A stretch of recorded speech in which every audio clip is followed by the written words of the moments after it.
भगवान शिव को उनके भक्त भिन्न भिन्न नामों और प्रतीकों से जानते हैं।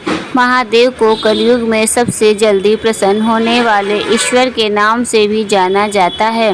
वे बेहद भोले भी हैं, लेकिन उन्हें विनाशक भी कहा जाता है। लेकिन क्या आप जानते हैं नंदी उनके वाहन कैसे बने?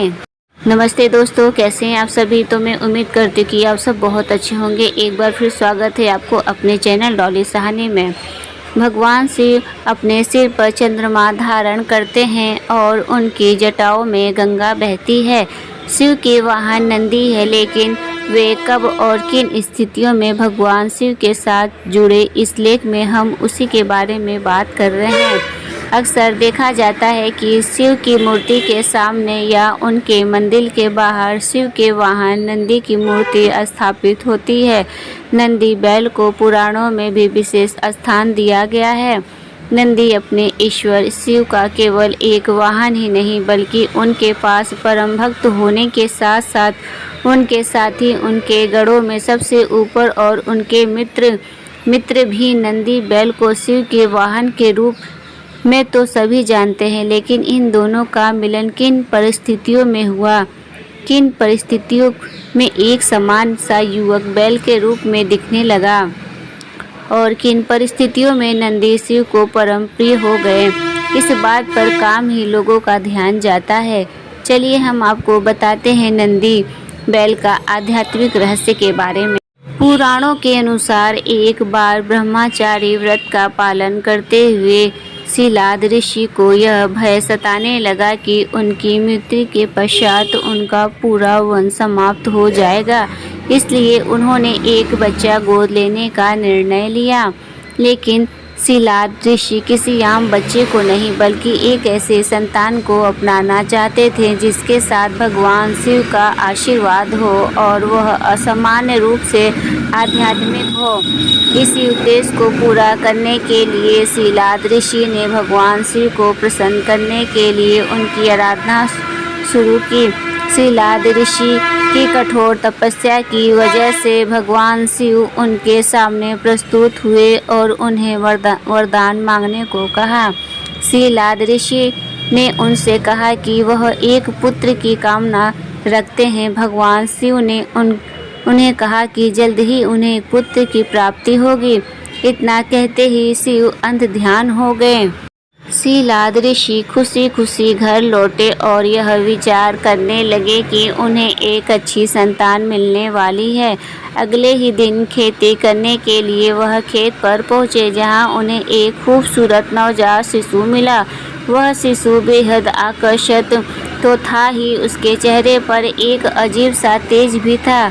इतने में ही उन्हें एक आवाज़ सुनाई दी, यही तुम्हारी संतान है, इसका अच्छी तरह से पालन पोषण करना।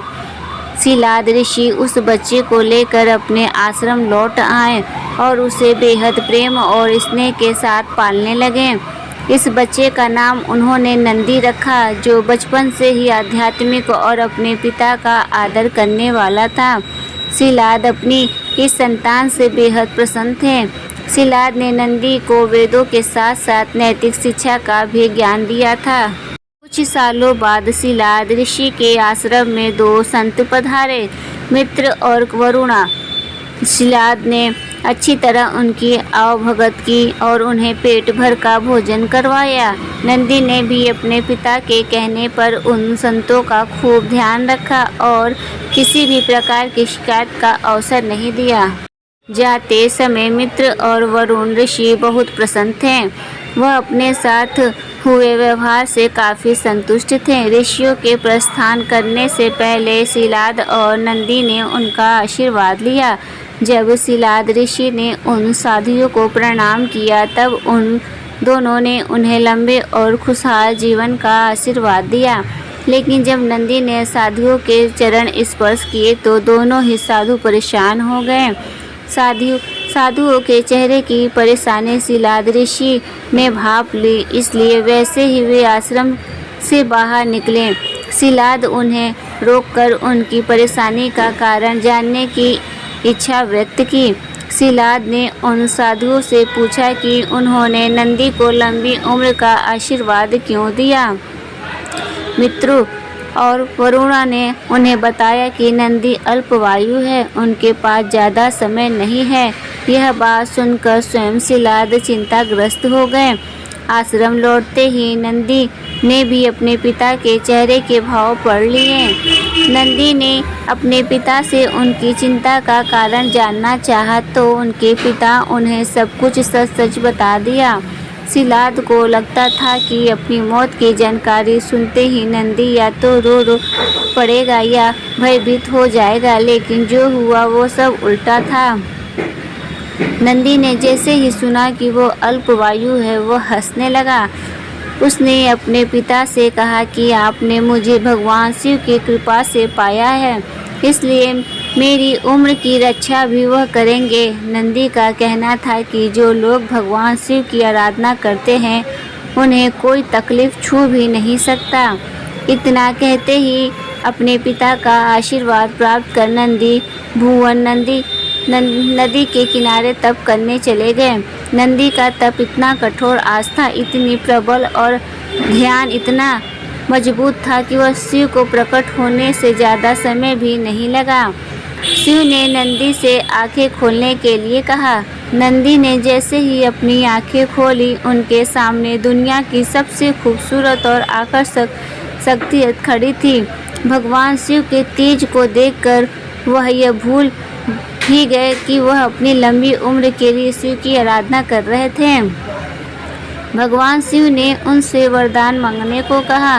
नंदी ने वरदान के रूप में ताऊ उम्र शिव का सानिध्य मांग लिया। नंदी ने उनके प्रार्थना की वह हर समय उनके साथ रहना चाहते हैं। नंदी के समर्पण से वह प्रसन्न होकर भगवान शिव ने नंदी को पहले अपने गले लगाया और उन्हें बैल का चेहरा देखकर उन्हें अपने वाहन, अपना दोस्त, अपने गढ़ों में सर्वोत्तम के रूप में स्वीकार कर लिया।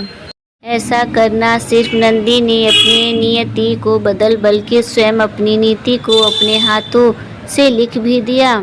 नंदी द्वारा शिव का साथ प्राप्त करने के बाद ही असुरों और देवताओं के बीच क्षीर सागर में समुद्र मंथन हुआ। इस मंथन में सबसे पहले हलाहल नाम का अत्यधिक घातक विषय निकला, जिसकी एक बूंद भी सर्वनाश कर सकती थी। इस विष का गलन प्रयोग न हो, इसलिए स्वयं शिव ने उसका पान कर लिया। वह विष शिव के लिए भी घातक था, इसलिए उनकी अर्धांगिनी माता पार्वती यह नहीं चाहती थी कि इस विष की बूंद भी शिव के शरीर में जाए, इसलिए पार्वती ने शिव के गले में ही उस विष को रोक दिया।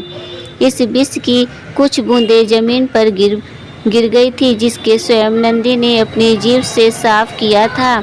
देवता और असुर दोनों ही नंदी को देखकर हैरान रह गए कि नंदी ने जानबूझकर इस विष को क्यों ग्रहण किया।